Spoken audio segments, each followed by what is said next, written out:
அன்னை தகவல் சேனலில் இன்றைக்கி என்ன பார்க்க போகிறோம் அப்படின்னா, Karaikudi CSIR central electrochemical research இன்ஸ்டியூட்டில் கால்ஃபார் பண்ணியிருக்காங்க. என்னென்ன போஸ்டிங் அப்படின்னா, JRF project associate, senior project associate போஸ்டிங்க்கு கால்ஃபார் பண்ணியிருக்காங்க. இதுக்கு வயது வரம்பு மற்றும் படிப்பு என்ன அப்படிங்கிறத பார்க்கலாம். ஃபஸ்ட்டு சீனியர் ப்ராஜெக்ட் அசோசியேட் 40 வயசு இருக்கவங்க வரலாம் விண்ணப்பிக்கலான்னு சொல்லியிருக்காங்க. பிஹெச்டி இன் கெமிஸ்ட்ரியில் முடிச்சிருக்கணும். அப்படி இல்லை அப்படின்னா MSc in chemistry, BE, BTech in mechanical or chemical engineering முடித்தவங்க விண்ணப்பிக்கலாம்.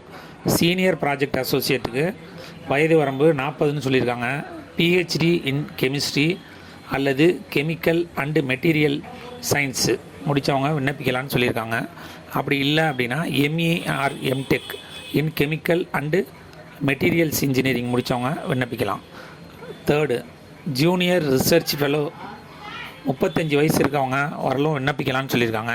MSc in nanoscience and nanotechnology முடித்தவங்க, மெட்டீரியல் சயின்ஸ் முடித்தவங்க, chemistry, BE or BTech in biotechnology, biomedical science, chemical engineering, chemical and electrochemical engineering முடித்தவங்க விண்ணப்பிக்கலான்னு சொல்லியிருக்காங்க. கடைசியாக fourth, project associate MSc chemistry முடித்தவங்க விண்ணப்பிக்கலாம் அப்படின்னு சொல்லியிருக்காங்க. இதுக்கான வாக்கின் இன்டர்வியூ என்றைக்கு நடக்குது அப்படின்னா 8/1/2024 காலம்பரை 9 மணிலேருந்து ஈவினிங் 5 மணி வரலும் நடக்குது. ரிப்போர்ட்டிங் டைம்ங்கிறது 9 to 9:30 சொல்லியிருக்காங்க. 9:30 தாண்டி வரவங்க நாட் அலவுடு அப்படின்னும் சொல்லியிருக்காங்க. விண்ணப்பித்து வெற்றி பெற்று பணியில் சேருக. டிஸ்கிரிப்ஷனில் அப்ளிகேஷன் ஃபார்மும் லிங்க்கும் கொடுத்துருங்க. வெற்றி பெறுக. நன்றி, வணக்கம்.